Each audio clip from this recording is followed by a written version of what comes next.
Can everyone hear me now? Yes. Okay, so I'm free to go then. Okay, so I was actually asked by the residency department to propose a title for a subspecialty lecture for the trainees, and I thought genetics is medical ophthalmology, basically. You just take off the hat of being a surgeon and you think like an internist. And what does the internist use? You know, in addition to stethoscope, perhaps, and a bunch of investigations, use your senses as a human being. So think about it this way, and we can start by defining what phenotyping is all about. Is that all right? And So it's okay. Ready when you are.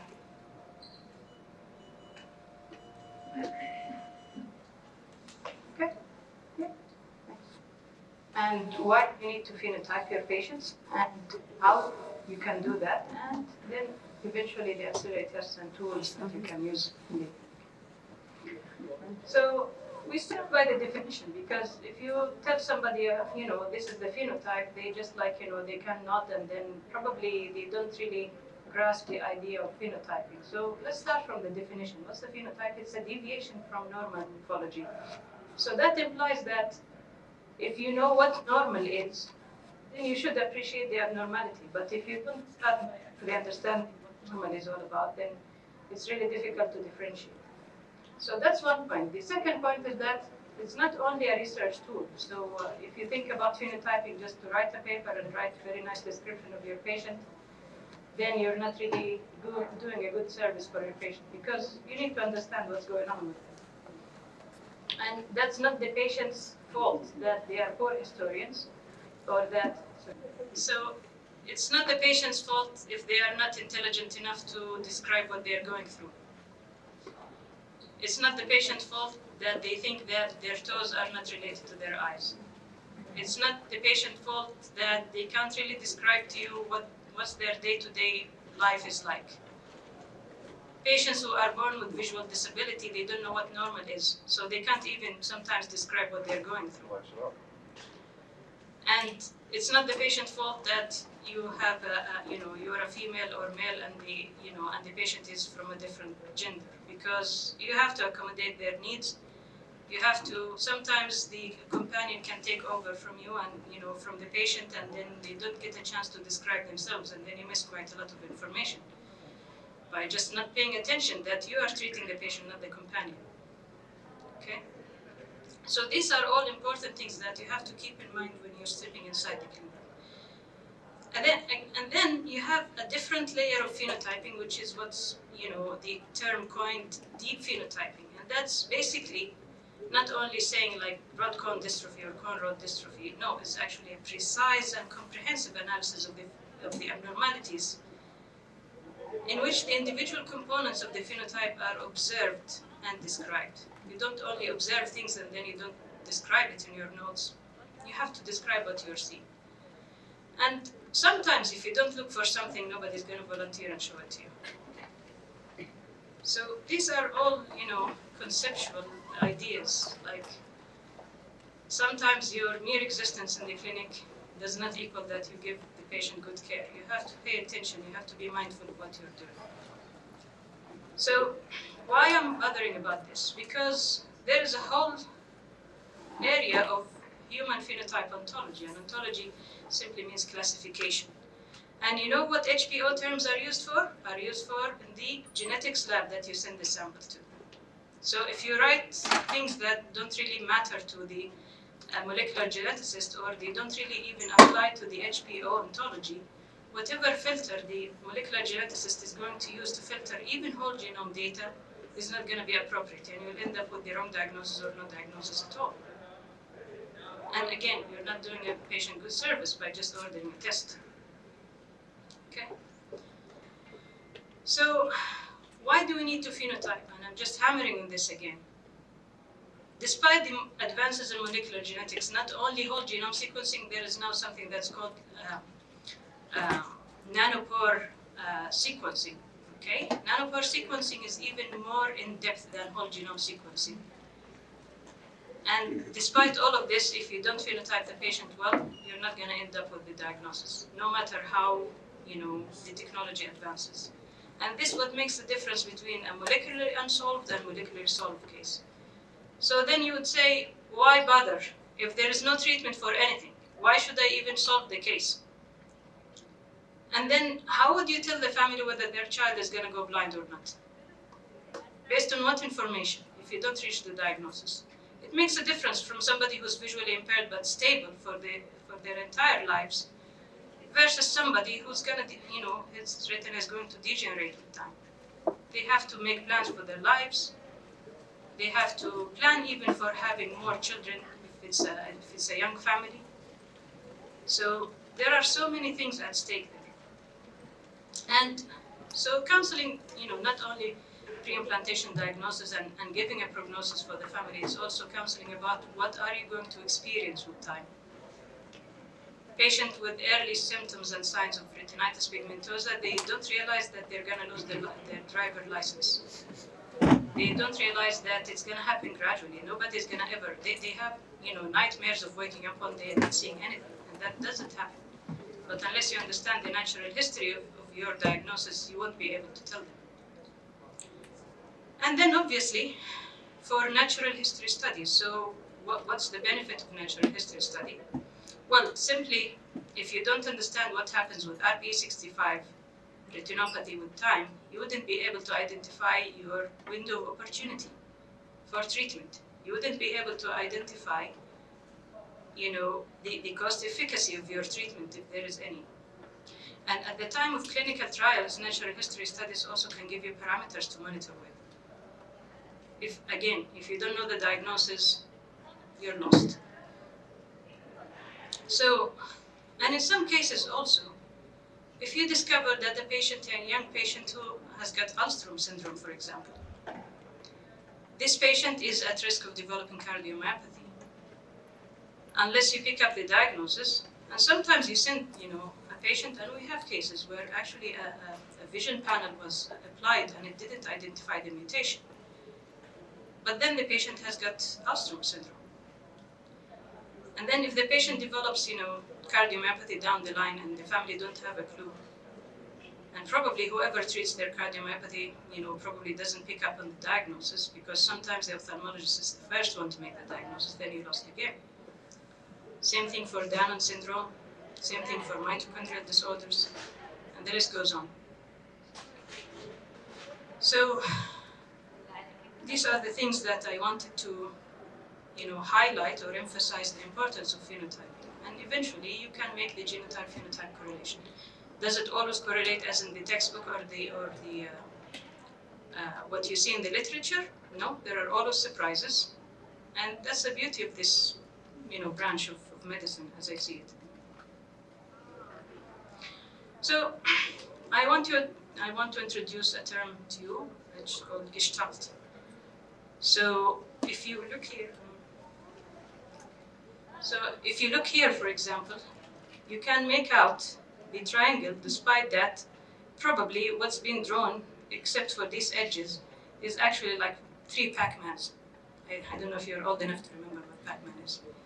So basically, if you put the pieces together, you can make out the phenotype. Sometimes if I break it into small pieces, you wouldn't be able to put it together. And the sum is greater than individuals. So that's the whole idea of the Gestalt. If you identify the Gestalt, you should be able to pick up on so many things. It's like the patient who had Ba-Abbad syndrome, and he was an adult, and I said, did you struggle in the beginning? Did you have delayed speech? And he was really surprised. And he even doubted my knowledge, and he said, who told you this? I've never mentioned this to anybody. It's my childhood memory. And I said, because it's my job, and it's actually one of the criteria. Delayed speech is one of the minor criteria for diagnosing BBS. So if you don't know, sometimes those BBS patients are clever enough. Some of them even finish a college degree, so they're not all mentally challenged or have mental disability. And some of them even undergo bariatric surgery. You are at loss, man, if you don't really dig further into the phenotype and ask the relevant questions when you see the patient. So I came across this website, and I really admire the work that's been done by Dr. Fauzan and Kraya, both in the English literature and also in spreading the knowledge. And believe it, I have at least 3 families with Cohen syndrome at KKH. And quite a few of them were diagnosed initially as BBS because simply, if it's a female patient or even a male, and everybody is masked, nobody actually asked them to pull down the mask. And if they pull down the mask, or at the end of this pandemic, hopefully at some point in time, if you don't recognize the phenotype, you wouldn't be able to make the diagnosis. So I think the description here is quite nice, and I like it in Arabic. I mean, sorry for the non-Arabic speakers, but the short filtrum here actually kind of shows as if they have like a gummy smile. And I like the description in Arabic because it says they have a distinctive smile that looks like as if they are actually angry with you. So this can happen. So your tools, as I mentioned, as an internist, are to listen to the patient. Believe it or not, I'm really grateful that I have a nice team, Mr. Abdul Wahab, Deep, and Mr. Naif, Atiq, and Tahani, and hopefully Arij is going to join us on the wagon soon. But one thing that they learned from me is that if a patient speaks with a lisp, it means that they might have a problem with their hearing. And that lisp is quite distinctive for patients with Usher syndrome type 2. Because in Usher syndrome type 2, even if they don't wear a hearing aid, they can grow up and they learn to speak. But the thing is, they lose all the high frequencies. So letters like S, Z, Sad in Arabic, they all become like TH. And if you hear this while talking to somebody with retinitis pigmentosa, then bam, most likely you're gonna get the diagnosis right. Sometimes they don't volunteer telling you that they have a hearing loss, and they don't feel that they have abnormal hearing. And they go along in life like this. What's the benefit? Yes, there might be clinical trials for USH2A quite soon. So as a clinician, you might be depriving those patients of an opportunity to be treated if you misdiagnose them. I cannot overemphasize the clinical history. And whoever comes to my clinic, they know that sometimes the consultation can take up to 45 minutes because you really have to drag patients and ask them very, very detailed questions because most of them don't volunteer. And I suppose that most of them don't anticipate that the doctor is going to listen anyway. So use your ears, use your eyes, remove the mask. It's not only the slit lamp and your computer. And you touch the scalp, and I know the classic example, quite a few of the residents have been exposed to no-block syndrome, for example. Sometimes you can't make the diagnosis until you actually palpate. Okay? And you ask questions and be curious about their lives. So here is a case that I diagnosed before I left Moorfields. This is a patient who happens to have, as you can see, some changes, night blindness, some macular edema, and some degenerative changes, and the patient was deaf, but not deaf enough that she's mute. She learned to speak and she's using hearing aid. And she doesn't have the lisp. She's got very, very heavy speech. And she was diagnosed initially as Usher syndrome, and she underwent whole genome sequencing together with her unaffected sister. And because the data were filtered for Usher syndrome and for retinitis pigmentosa and for non-syndromic hearing loss, the whole genome sequencing was negative. Can anyone tell me what's wrong with the teeth?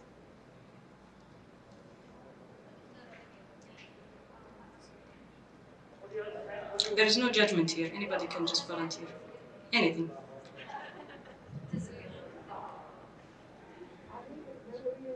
Exactly, they're fake. Okay. So not everyone will look at the patient's teeth, but I did because I suspected something. And she said, nobody asked me about my teeth. why do you want to know about them? And I said, well, I'm just curious. And she said that her primary teeth, the middle teeth, erupted normally, nothing wrong with them. While during secondary dentition, she had massive tooth decay. And all of these are actually fake teeth or caps. And the patient had Heimler syndrome. So Heimler syndrome is one of the peroxisomal biogenesis disorders. And I filtered the data right in front of her, and the consultant was happy, but at the same time furious. So he said, yeah, some of us have got a long time on their hands in the clinic, so they can spend time filtering data. And she had biallelic variants, novel variants in PEX6. So severe mutations in this gene, among other genes, can cause Zellweger syndrome, which is a severe neurodegenerative disease. But the milder end of the spectrum is Heimler syndrome. And this is how we make the diagnosis. So then you move to your computer after finishing all of this with the patient, and you look at the retina, and you look with the, not only the blood vessels, you look also that they become slightly attenuated towards the periphery, and this is a young patient, so they shouldn't have this much of attenuation. But they have these numerous pale dots in both fundi. And one thing that should jump to your mind is that whether this is acquired or inherited. Well, for acquired disorders, the only disorder that I know that can give such white dots is vitamin A deficiency. So you must have taken a good history, asking the patient whether they had any sort of surgery, any sort of, not irritable bowel syndrome, but I was talking about inflammatory bowel disease, where they had, massive resection, they have malabsorption syndrome, celiac disease. All of these can give you fundus changes similar to this, albeit not as numerous.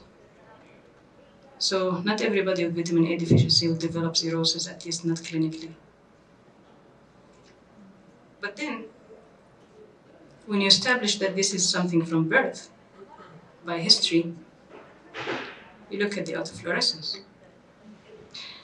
And if you understand how the visual cycle works, the retinoid cycle, you would understand that this autofluorescence signal is actually super compensated for by the camera, because the optic nerve that doesn't have light diffusion is actually supposed to be dark, but it's white. So basically, this patient has little, if any, autofluorescence, and everybody's going to jump saying, oh, this is RP65. Not necessarily. It's a patient who's got Botnia dystrophy or retinitis punctata albizus. So imagine if you don't know this, or if you cannot identify the genes associated with this, and then you jump to the conclusion that this is RP65 because that's the only gene you know, because there's a lot of talks and stuff, hot news about RP65, and then you are so confident and you request a 2,000 real test for RP65 and comes back negative. Patient paid or the hospital paid and you didn't get anything. So keep a broad mind and phenotype the patient. Another example I will just conclude this lecture with, because I think I can go on and give you examples, but I wanted to open the floor for your imagination to actually think about scenarios when you walk into the clinic and what you should look for, and keep an open mind. So this is, without further delay, this is a patient who presented, and he's been in the system for quite a while.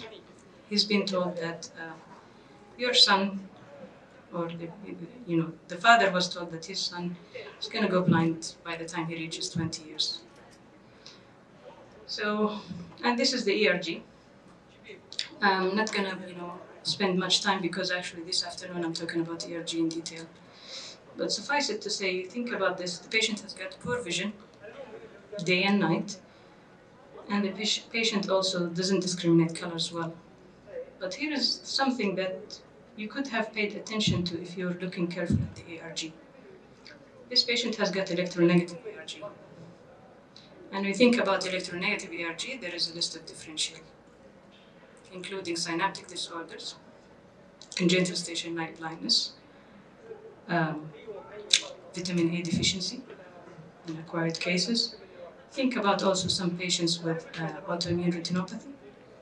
Think about also some advanced cases of retinopathy where miswiring of the retina can happen as part of degeneration. But you can exclude quite a lot of these possibilities, again, by taking good history. And in the beginning, the clinical indication in 2019 was rod cone dystrophy with early onset glaucoma. Thing is, sometimes when you have cone dysfunction, sometimes the optic nerve can appear pale. That doesn't mean that those patients will never develop glaucoma, but it was a bit unusual.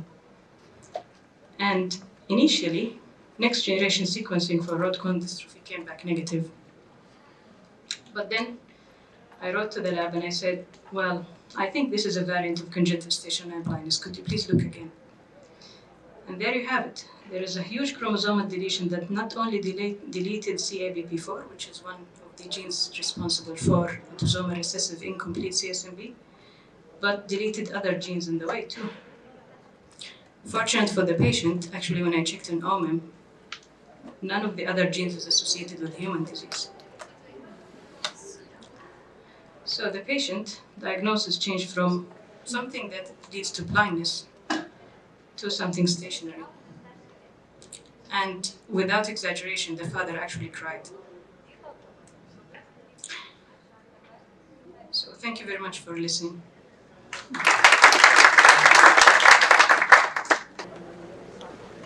So in addition to Cohen syndrome,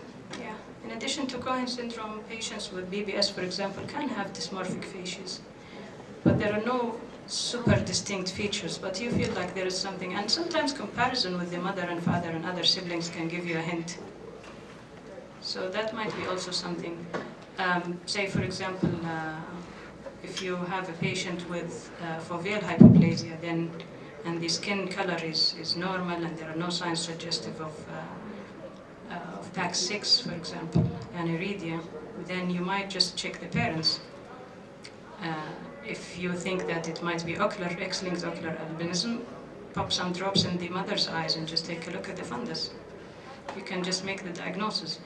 If you have a young man, or an old man for that matter, with scalloped edges, nyctalopia, and you might think it's choroideremia, for example, just bring the mother along and dilate her and take a look at the fundus, or even some, the sisters. So that all can help. Yes. Thank you, Susanna. I just want to ask you regarding the whole genome sequencing. I mean, usually it seems that if we send the patients for a whole genome, that we would get everything.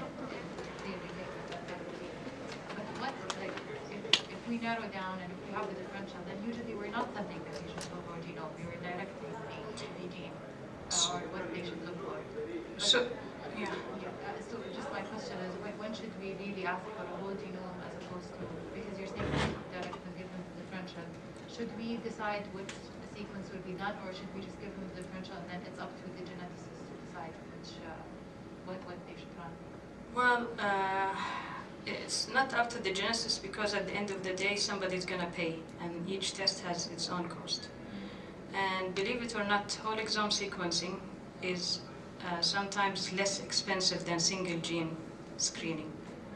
So if you want to save money, if there is a mutation in the family that is known, single mutation testing, not single gene, is a lot less expensive.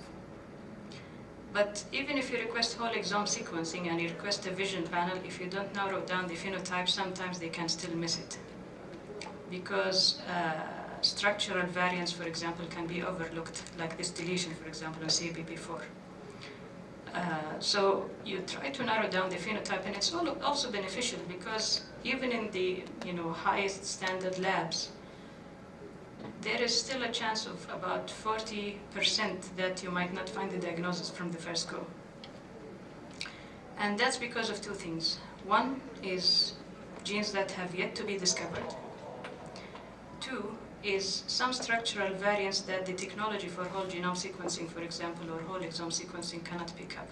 And a classic example for whole exome sequencing and even whole genome sequencing, the repetitive region in RPGR, for example. These tests cannot pick it up. So unless you suspect it and take good history, good pedigree, you're not gonna, hit it. The second reason is for whole exome sequencing, for example, which is the more affordable one, is that there are quite a lot of deep intronic variants that can be, are not supposed to be seen by the whole exome. Because if you understand what the test mechanism is about, then you know that there are these limitations cannot be overcome by just simply asking for covering all the coding parts of the genes. And sometimes, like a classic example of a patient that we saw in London, the patient had what appeared to be autosomal recessive disease. And then we requested whole exome sequencing, but the lab at the time was only looking at the coding regions of BEST1 gene. Okay? And if you know about the gene itself, actually there is a whole exon that is not translated.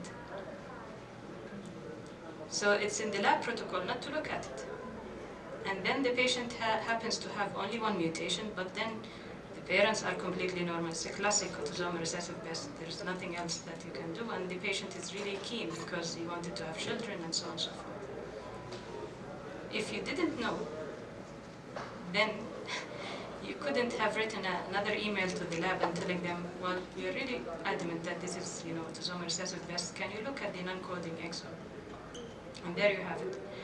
Now, another reason that the genetic diagnosis cannot be achieved even after whole genome sequencing is that the filter, if you look at the data, you can fill up a whole hard drive with a single genome from one person, right? So you are looking for a needle in a haystack. Now, there are quite a lot of enhancers, there are quite a lot of promoter regions that clinical labs actually don't look at. And this is also one of the reasons for missing heritability.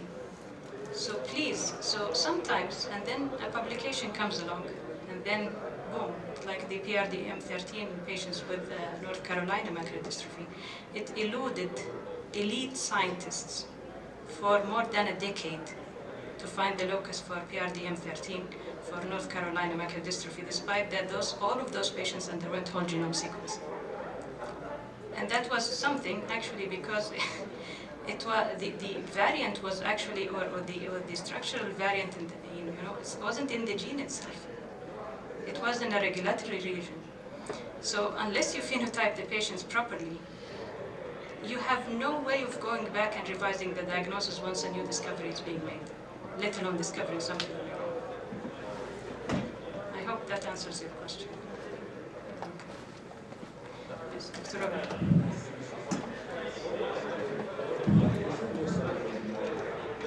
Right, because I used to see a lot of patients with, like in Barcelona, who release mentors. And all these patients, they will make a lot of festival diet. Some of the patients truly believe if they do like an extra intake of vitamins, usually they use the RH formula all the time. All the doctors tell you your retina is going to be better. So I used to discourage these patients to do that because most of the patients, for a lot of patients with this we don't know what is the condition here. Maybe we are doing something metabolic, which will harm the patient. What is your opinion about this? Well, there is a whole new science now that some of my colleagues in London are spearheading, like Professor Maria Musegi, and it's all about metabolomics. So, for example, patients with choroideremia is, the gene is called CHM, but it encodes for a protein called RIP1. And RIP1 has also another, similar protein, it's called RIP2. And in the absence of RIP1, which is a canonical, actually, protein in the entire body, one might think that choroideremia is an ocular disease only, but in fact, actually, if you dig deeper into the metabolomics of those patients, actually they have some derangements that nobody knows how to fix yet, and nobody understands how they affect the longevity of the patient, the systemic, situation, and so on. Now, the short answer to your question is, I discourage patients too, because some doctors feel compelled that they don't want to send the patient empty-handed without even a prescription. The evidence for supplementation is quite weak, unfortunately. There was a study by the late Elliot Burson, and it was published in JAMA Ophthalmology a few years ago, where they had a massive number of patients with retinitis pigmentosa without genotypes, right, left, and center. They gave them vitamin A palmitate. And I was fortunate enough to see one of those patients, actually, of the late Dr. Burson in Dubai. And she was like very adamant that the vitamin A actually delayed the progression of her RP. And when I looked at her images, man, I mean, you've got really severe RP, but she's taking care of herself. She learned how to navigate, you know, she would teach herself the trail and then she would run along it. She wanted to really live her life to the fullest. So probably she overcame her disability in so many ways that she thought that her vision was, you know, was stable or was good considering the genotype that she had. The thing is that vitamin A palmitate, she was, you know, keen on testing herself, you know, every time, you know, she goes for a checkup, she will check her liver function and so on. But I don't think patients will be, you know, careful enough to do this, and the evidence is very weak, and the study wasn't really, you know, conducted in a way that actually gives us the individual differences between people and whether actually those patients could have done worse hadn't they had the vitamin A. So the jury is out when it comes to supplementation. What I tell people is that unless you're eating McDonald's every day, then a balanced diet, green leafy vegetables, because they contain carotenoids, and they contain also lutein, sweet corn, broccoli, you know, the deeper the green, the better. And then you just get on with your life.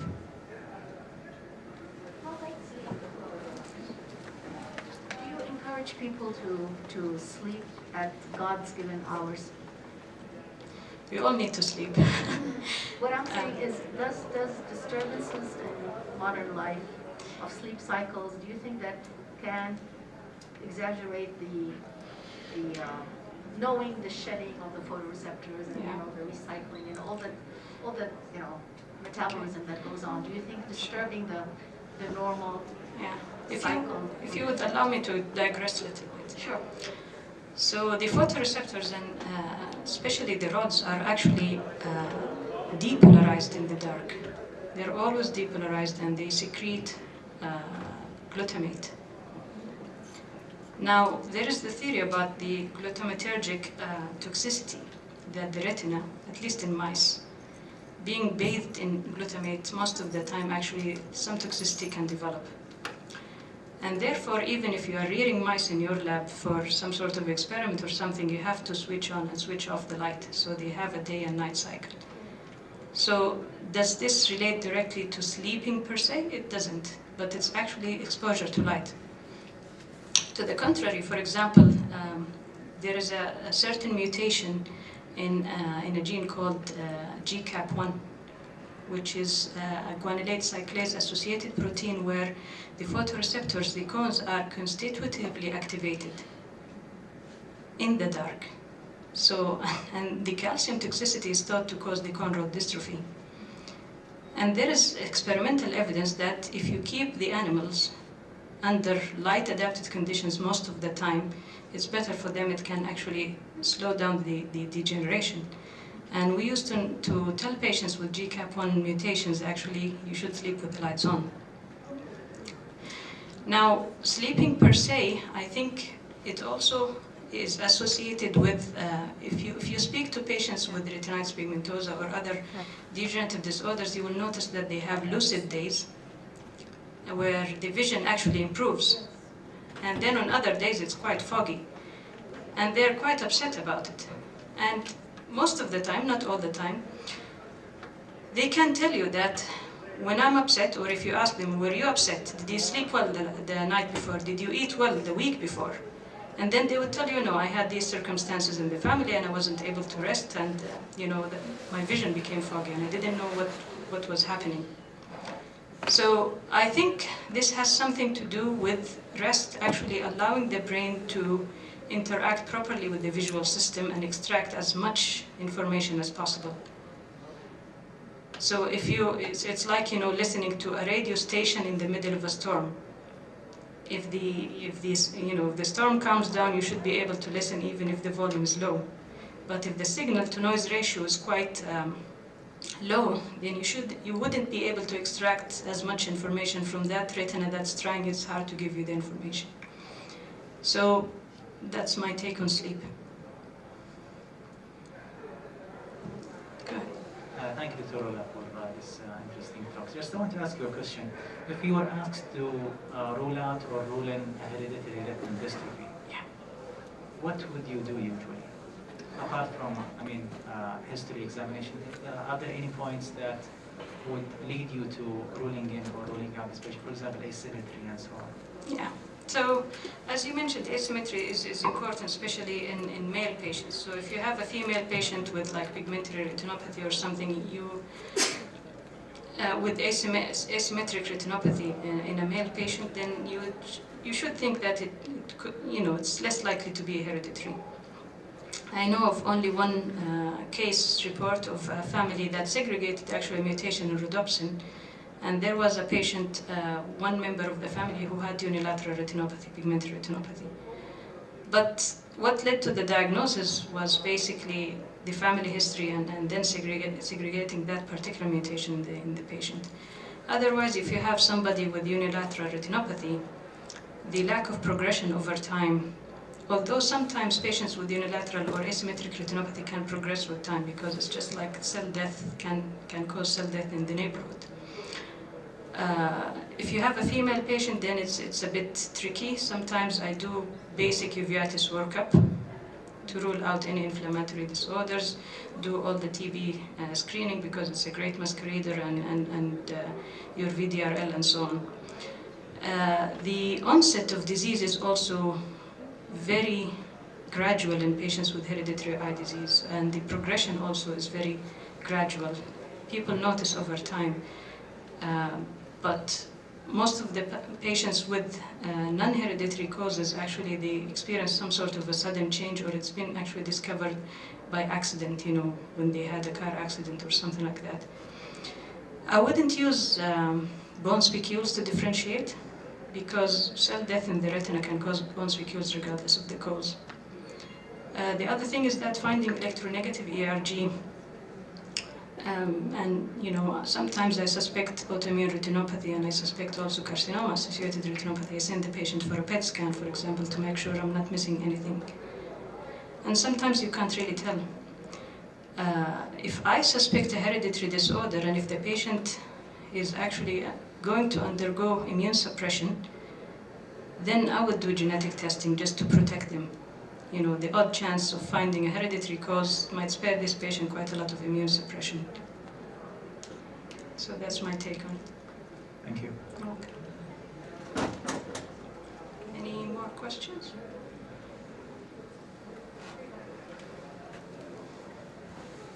Thank you, Dr. Rola, for this excellent presentation. My question is that you mentioned there is the concept of therapeutic window of opportunity, which is observed in rheumatological diseases.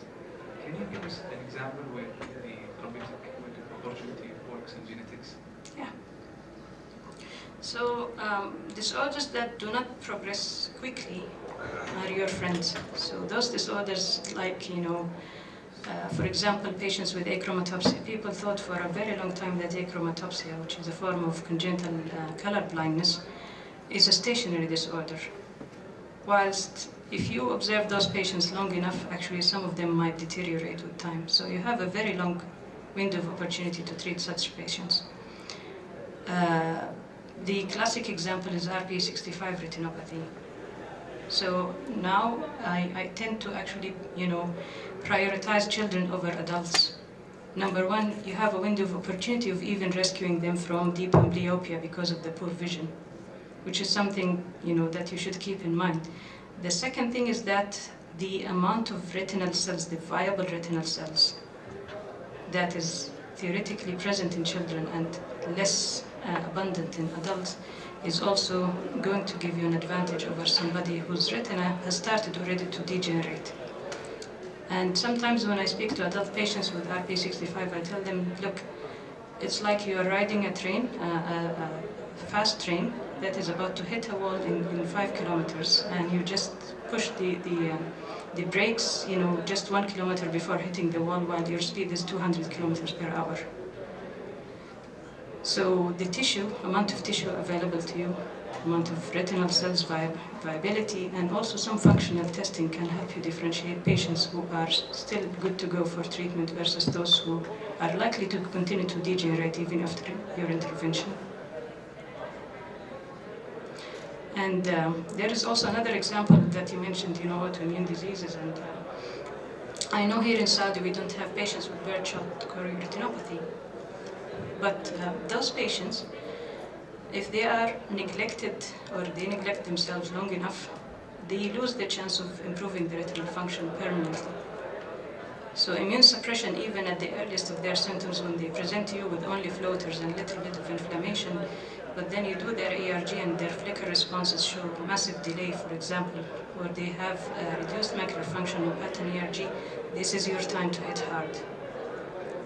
Leave them long enough and all of the inner retina degenerates, the function deteriorates, and you lost your chance.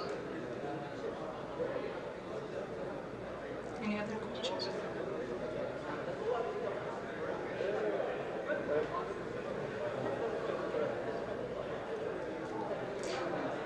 Okay, thank you very much for listening, and I really enjoyed talking to you guys. Thank you.